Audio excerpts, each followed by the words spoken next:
75 पार करेंगे। और जेजेपी वाले कहते थे इनको यमुना पार करो। चुनाव हो गया तो दोनों यार बन गए। स्वार्थपूर्ण है, हरियाणा के हित का नहीं है, जनहित का गठबंधन नहीं है। और वो आज एक बात साबित हो गई।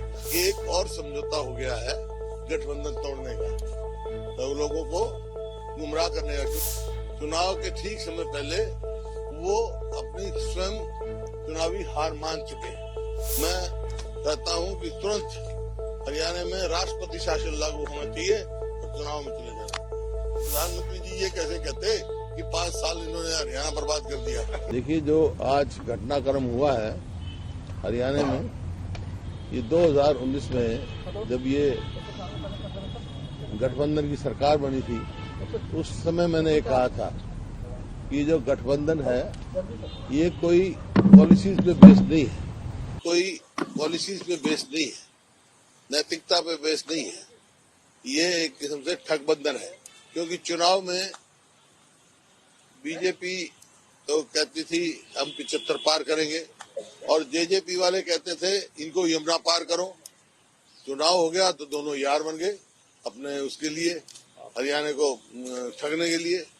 और ये उसी समय मैंने कहा था ये गठबंधन मौकापरस्ती का गठबंधन है, स्वार्थपूर्ण है, हरियाणा के हित का नहीं है, जनहित का गठबंधन नहीं है।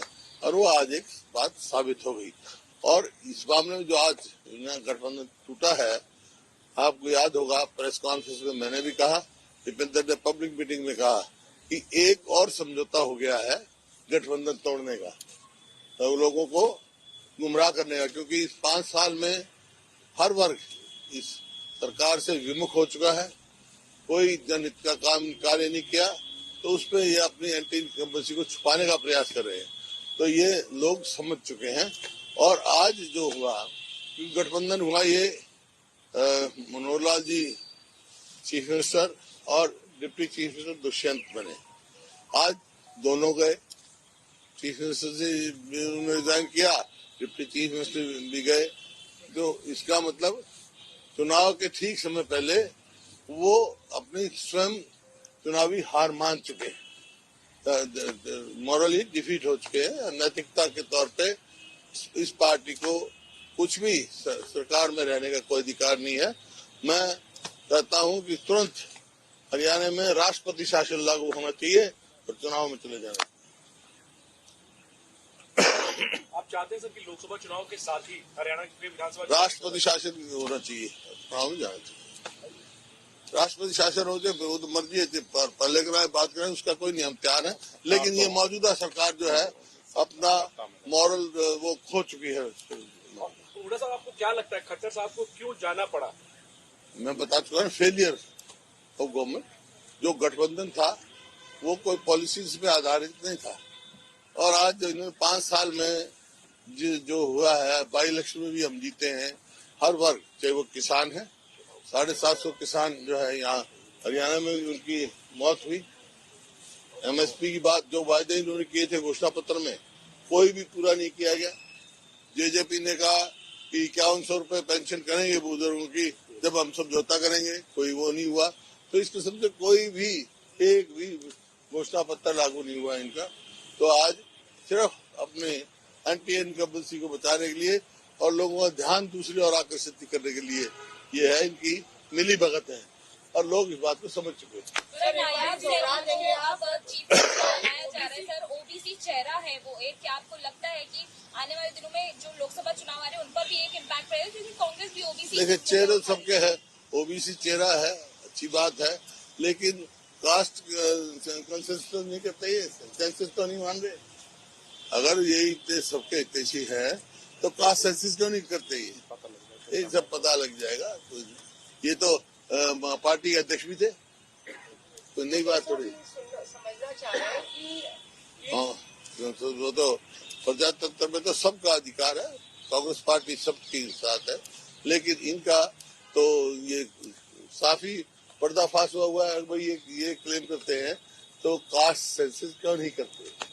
तो साहब ये समझना चाह रहे हैं कि जैसे कि तमाम बीजेपी के विधायक आप कह रहे हैं कि जिस तरह से गठबंधन टूटा, काफी नाराज कहा जा रहा है कांग्रेस की तरफ से, बीजेपी में भी थी इस गठबंधन को लेकर।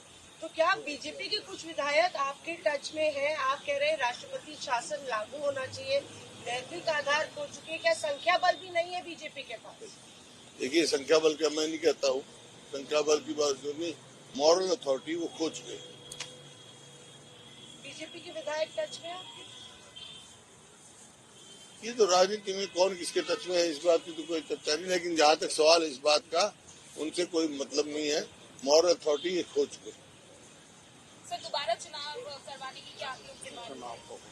मैंने कहा ना, चुनाव तो होंगे, अक्टूबर में हो जाएंगे, वैसे तो हमारी ड्यू है, लेकिन अब यही है कि राष्ट्रपति शासन किया जाए, इनका कोई वो मॉरल राइट नहीं रहा है। सर आपने कहा समझौता हुआ है, एक घोषित समझौते को तोड़ने का, पहले जैसे क्या आपको लगता है फ्रेंडली फाइट जेजेपी और बीजेपी करेंगे लोकसभा में? यही तो मैं कह रहा हूँ ना, ये मैंने तो पहले ही कह दिया था, आज नहीं, पब्लिक स्पीच में कह दिया था। जितेंद्र ने भी कहा, मैंने भी कहा कि भाई एक समझौता हो चुका है गठबंधन तोड़ने का। गठबंधन तो था ही नहीं, है तो ठगबंधन था, लोग समझ गए। लेकिन सर एंटी इनकम्बेंसी वोट बटने से क्या आपको नुकसान होगा वहाँ पे हरियाणा में कांग्रेस को? देखो, जब हरियाणा में 36 बरादरी मन बना चुके हैं कि हरियाणा में जो 2024 में सरकार कांग्रेस की बनाएंगे, और यही कारण है जब ये अब कर रहे हैं। ये हो गया। तो ये जो नया मुख्यमंत्री के तौर पर एक एंटी इनकम्बेंसी फैक्टर जो था मनोहर सरकार के खिलाफ, अब उसको एड्रेस करेंगे। समीकरण बदल गए हैं, चुनावी समीकरण कहाँ समीकरण बदल गए? ये पार्टी के अध्यक्ष थे, ये भी तो सत्ता में थे, पार्टी के अध्यक्ष थे। ये तो जो 5 साल में जो हर वर्ग इनसे विमुख हो चुका है, उसको देख के इन्होंने कोशिश की है। ये तो जैसे ध्यान दूसरी तरफ आकर्षित करने की करते हैं, ध्यान बांटने की कोशिश करते हैं। बांटने की कोशिश ऐसे करते हैं, एक डॉक्टर था, कुर्सी रख के बैठ गया कि दांत के दर्द का लाजमी इलाज नहीं होगा तो जुर्माना। था कुछ नहीं, ना जमूला उसके पास, ना कुछ। एक आया, उसने कहा जी मेरी जाड़ में दर्द है। वो बोला बैठ जाओ कुर्सी पे। 2 शीशी रखी थी उसके पास, और शीशी में पानी, मिर्चों वाला पानी रख रखा था। वो बोला बैठ जाओ, आंख में वो डाल दी मिर्चों का पानी। वो बोला ओहो आंख मेरी, बोला जाड़ का दर्द। डॉक्टर बोला जाड़, बोला छोड़ो जाड़ की दर्द को, मेरी आंख बचाओ। ये तो ये काम करते हैं। जब हरियाणा को बर्बाद कर दिया, अब लोग समझते हैं इस बात को। सर प्रधानमंत्री नरेंद्र मोदी ने तारीफ की थी हरियाणा सरकार की, अभी गए थे, वो शाबाशी दी थी। तो उनकी पार्टी थे, वो तारीफ ही करेंगे। 24 घंटे वो प्रधानमंत्री जी ये कैसे कहते कि 5 साल इन्होंने हरियाणा बर्बाद कर दिया।